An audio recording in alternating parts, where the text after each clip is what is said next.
Welcome to another episode of Breaking Business Barriers.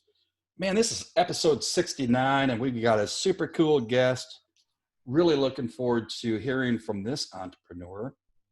And what a special time to be able to hear from someone who has built a restaurant business. We'll hear more from Karen, but I'm going to pass it along. Again, this is Brent Duham, co-hosted with Jared Tide. Jared, man, you do the honors. Why don't you go ahead and introduce Karen? Thank you, Brent. So I've lived in McKinney since 2006, and ever since we've lived here, we have always been big fans of Spoons Cafe on the McKinney Downtown Square.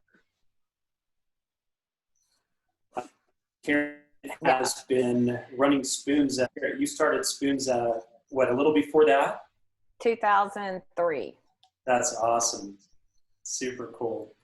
So yeah, we're huge fans of the place. It's casual with great food, a great place for brunch. We've been out there when you've had live music at times in the evening.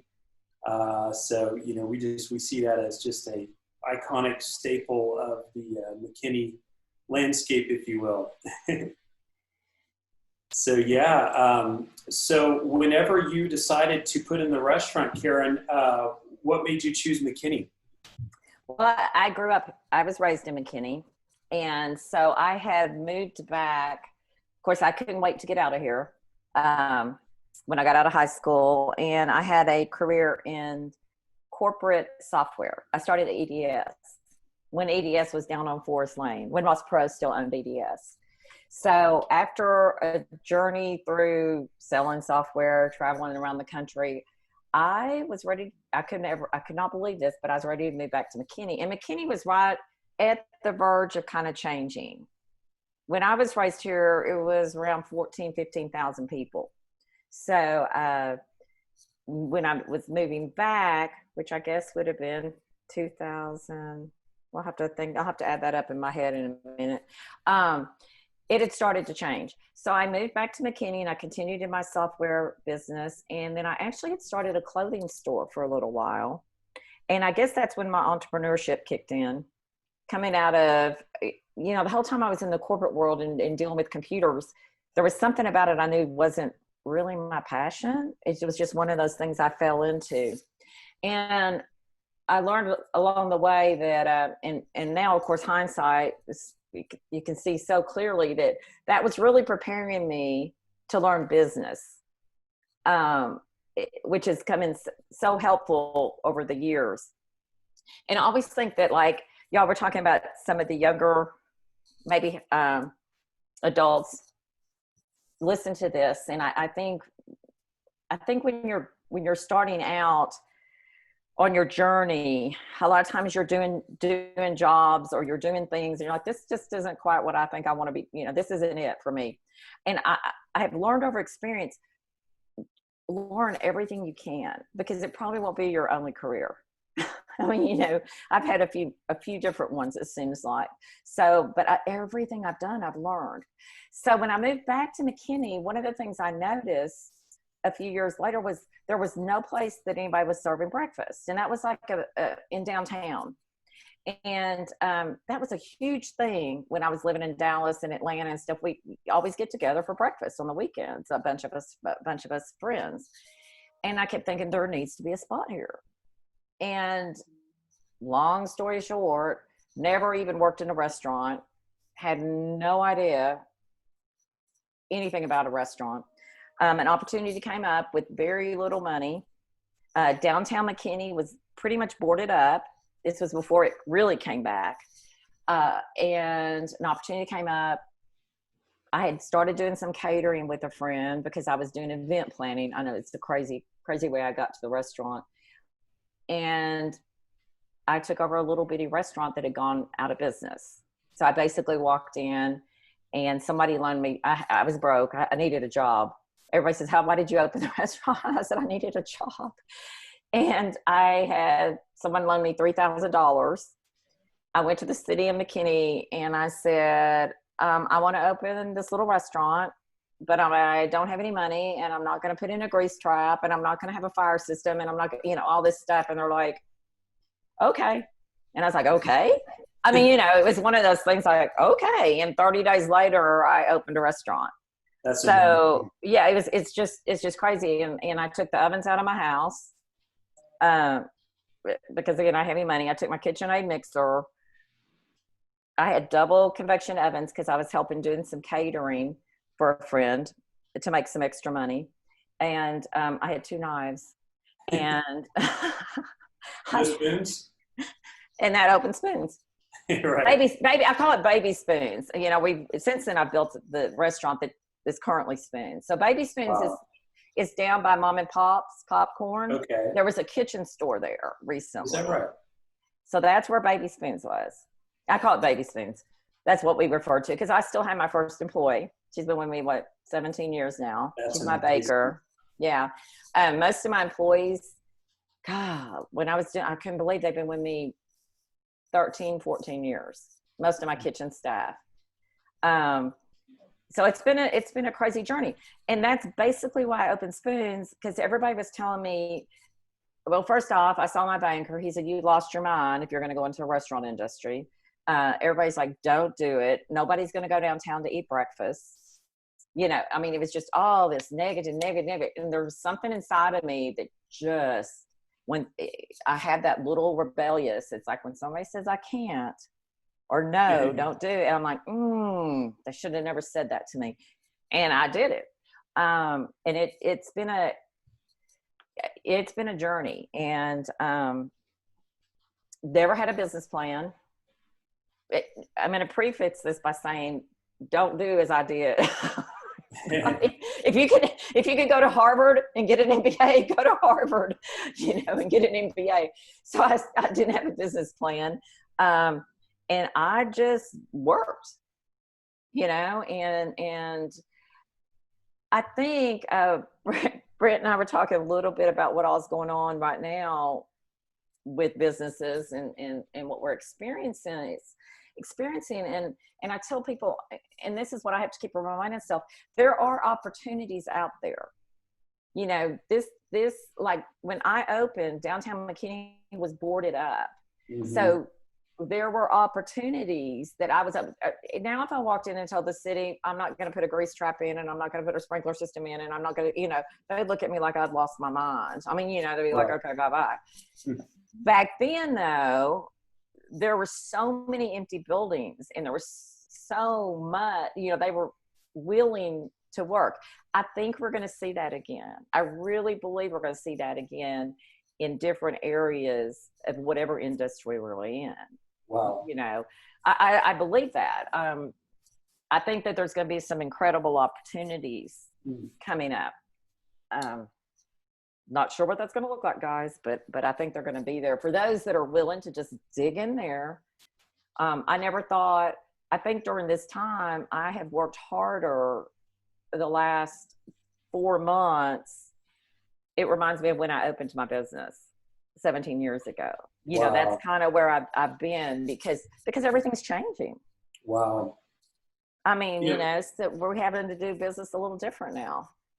So, I was thinking it's really easy for someone to see an area, like downtown McKinney when it's already busy and say, you know what, I want to, start a business there. But what you did took vision, because McKinney wasn't what it is today.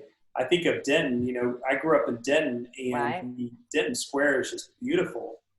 But when I was a kid, it was just a museum. It was a place that you drove through and you looked at the square and you kept going. And so it's just amazing how much the McKinney Square has changed in the past 15 years. Oh my gosh. It's amazing. Sounds like you were one of the, first people who kind of saw that potential. Well, I think even before me though, because my mother even had an antique store down here. I think that sometimes we look at like now, but I mean, if you even go back further, there were a lot of people here that kept kind of some energy going, in McKinney. I think it's it's been coming for a long time. And I think right now we have to all really realize we're in this. We hear we're in this together. Well, Right. down here we really are in this together. Yeah. And I mean, I know everybody thinks, but it's like we have to realize, okay, you know, we were at such a high, and I'm speaking for like a lot of businesses, but I mean, we were even in the restaurant, we were having record days in February. That does not happen. You know, February is always your slowest month. It wasn't our slow. We were having record days, and then the bottom fell out. You know, so you're kind of like, oh, what just happened here? You know, I mean, everybody's experiencing it, so it's a good time, I believe. And this is what I've been doing, is sit back and go, you know, how do I want to do this? What do I want my business to look like going forward? Mm-hmm. Because sometimes, and I don't know if y'all have experienced this in the business, it's like you start building something, you have this vision, and it just starts rolling and rolling and rolling. You know, it's like that something gets bigger and bigger, and you can't get your arms around it sometimes. And you're like, what have I created? Right. And, you know, how do I hold on? And I was thinking about, you know, I've had many opportunities to franchise or to have other restaurants, and you really have to decide. There's a point where you decide, I knew that I didn't want to stay as small as I was, but there's that sweep, you know, that point of how much more do you really want to take on? Right. And how do you really want to live your life? And that's kind of where I am right now. I'm looking at, you know, I mentioned I started a podcast because my heart's kind of, I want to help other people, and I don't know what that looks like, but I think that I have some experience that I could definitely share with, just, you know, starting with zero money and being a single owner. And everybody says the restaurant industry is the toughest industry, and I'm like, I think if you're really a worker, every industry has its challenges, right. You know? So, I'm just looking at some different things right now. So, Karen, if we could dial the clock back, you reached a fork in the road when you went from the comforts of corporate America, right? I mean, you know, you show up to work, you know your hours, you know what you're going to do, you to and fro, you know, X number of days a week, whatever it happens to be. Did you reach a fork in the road that just all of a sudden, I was done with it? Yeah, it was really interesting because, I mean, I was traveling, I was in software sales. So, you know, I was making pretty decent money, and I just thought that was what you always made. I mean, you know, by the time you get to that, and I mean, I had expense accounts and, you know, things like that. And I remember I got my last commission check, and I was just done. I mean, I was like, I don't think I can drive to the airport and get on the plane again. That was my life. And honestly, if years before that, I knew people that were kind of getting out of the corporate, and I thought, y'all, what's wrong with y'all? You know, I never thought I would get to that point, and I did, and I just was done. Of course, I didn't realize that you don't make that kind of money when you start that's when I started a little clothing store, you know, and I mean, I had no idea. So I basically lost everything. I mean, you know, and I think it's interesting too, that because I know, I mean, back then, like opening a restaurant to me wasn't a big risk because I didn't have anything to lose. You know, whereas as you build somewhat a little more success as you go, I think for me, it's been surprising to me to see I get a little bit more fearful than I used to be. You know, everybody still thinks I'm a risk taker, but not near what I feel like I used to be. Mm. And I don't like that part of me because I like taking those risks. But now I have 40, you know, I have 50 employees. So it's not just me. You know, I'm kind of risking all them too. So I have to kind of think a little more. It's a big family, right? That you're responsible for, and you care deeply about them. Oh my gosh. Well, they've been with me for, some since the beginning, you know, so you do. I mean, and you're with them a lot more, and they become your family. And of course, I mean, I tell everybody we're kind of dysfunctional a lot of times, but you know, you do become your family. So if you could offer some advice to, It could be someone middle-aged. It could be someone coming out of high school or coming out of college to consider whether it's a side hustle from, Mhm. to support maybe their dream and outside of their W-2. If you Mhm. could give one or two little nuggets, what would that be to folks that are like, I would like to do what Karen did, but maybe in this industry or maybe the restaurant Mhm. business or whatever it is, what do those look like? I would find some people, I had a few very strong encouragers that believed in me when I didn't believe in myself. Um, and I think that's key because you're going to find enough people that don't encourage. Mm-hmm. There's seems to not be a lack of those. And also, there is, you have to somehow believe in yourself and know that what is it going to feel like if I don't try this? Mhm. You have to say, what's going to happen if I don't do this? Am I going to be mad at myself? Am I going to wish I would have done it? Now, I can't speak from having, I'm single, so I don't have the responsibilities of a family and children. And I think that's a whole nother level of fear that I would think people would have, because Mm-hmm. you have so many people you have other people dependent on you. So that's a different level. But I would definitely find encouragers. There are so many resources now out there that you just free, that you can read and think. And I don't know if y'all know, I'll never forget, Phil Romano started Macaroni Grill and Fuddruckers and some of those big, businesses. And so, and I know he would never remember this, but I remember I was at somehow I was at a party with him way back before Spoons. And I don't know why I asked him, because I just was intrigued by his business. And I just said, how do you come up with your ideas? And he said, I just look and see what people need. And that's what I'm actually looking at my business right now and going, okay, what do people really want from Spoons? Or what do they want? What do people need?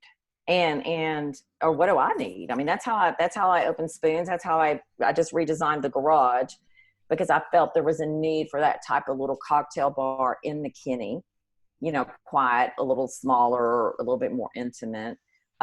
So I would tell them, what is something that you need that you can't find, or that's not easy, or that, or there's not like a restaurant. I mean, there's plenty of restaurants. People cook breakfast. We do breakfast, lunch, and dinner, and it's very simple food. But I felt there was a need to create the environment and the experience. And I think people are gravitating towards the experience, because, like, I know in y'all's business, you have what makes you different. Mm-hmm. And even when I was a sales manager, when we were selling software, I would always tell the salespeople, you've got to be different than everybody else. Doesn't mean your product's necessarily different, but the experience that a person is going to have, because all we do is create customers, right? No matter what, all of us, that's what we're here to do, is to create customers, correct? If you have a product to sell or whatever you're doing. So Karen, So, yeah, so it's finding some positive influence. We know naysayers can be fuel for our fire. There's plenty of those out there, and we know that. We've all experienced it. There's nothing like the positive influence and finding people that aren't just, yes, this is awesome, you're going to do it, but people that will be critical of what you're doing, but still encouraging. mm-hmm, And then finding that need, what's out there. yeah. You found something in your hometown of McKinney, certainly now 17 years down the pike here, um, outside of some disruption. And you mentioned this was pretty interesting to me. You went through the Great Recession of 10 years ago, and it was no more than, if anything, a speed bump, if that. Mm-hmm. And so that's pretty amazing. And hustle. I heard you talk about hustle a number of times, but Yeah. that is really, really encouraging. And folks listening, hey, Karen, where can we find you? Well, yeah. if someone wants to reach out and go, you know what, she really impacted. I'd like to learn a little bit more, and you have a heart of gold you like to give. Is Thanks. there a place that people can find you more readily, whether it's social media or otherwise? Yeah, you can always reach me. Well, I was sharing that I started a podcast. It's a baby podcast, but it's called Breakfast with Karen, and it's on iTunes and it's out there on everything. It's, and I talk a lot about being. It's more. There's business in it, but it's more kind of like my mindset. Because that's key. If you're going to go out and especially if we're talking to entrepreneurs right now, starting a business, I mean, your mind, I mean, that's the most negative thing we have going, right? So I talk a lot about that and the tools I use and continue to use daily to keep my mind correct. Then of course, Spoon's Facebook, it's Spoon's Cafe, and then the Garage McKinney. They can always go to the website, spoonscafe.com, and just email me. It's Karen@spoonscafe.com. Well, And I'd love to. They heard it. I admire anyone in business for themselves. Jared and I, that we appreciate you being on the show, Karen. It's really cool. And this time is, it's tough, but you said it best. You've been there, done it. Nothing replaces experience and wisdom. And we admire that. And so as listeners, don't hesitate to reach out to Karen if you're local and when it presents itself. Spoons is a cool place in McKinney, right on the square. Thanks. Yeah, get out there and do it. We'd love to see you. Well, and happy to see people. I'd like to tell listeners about the food. Your food is just amazing. Thank you. We've gone there for brunch so many times, as I mentioned, and just some of the best, just bacon and pancakes, and you have some really good baked items. Yes. And for dinner, I've gone and gotten this like chicken plate that has like apples and some kind of. Oh, that's yummy. The cream sauce. Yeah, with fried okra and a shiner bottle beer and. JT, shut it down, man. I'm getting hungry. That's all I need right there. Let's go eat. on a serious note, Karen, thank you for taking the time, and it's cool that you're starting your own podcast. I think it's unbelievable, and it's a way for us to get to know you and our listeners to get to know you and your local community who has not maybe visited Spoons yet. And yes, as Jared is in the real estate business, there are people moving into McKinney like no other. It's one of the fastest growing cities in America. Pretty cool. But Very cool. With that, we'll say episode number 69 of Breaking Business Barriers, also B cubed, as JT likes to say. With that, this is Brent Duhame, your co-host, Jared Ty. Karen, thank you again so much for being Yes, it was a pleasure. Awesome. Onward and upward.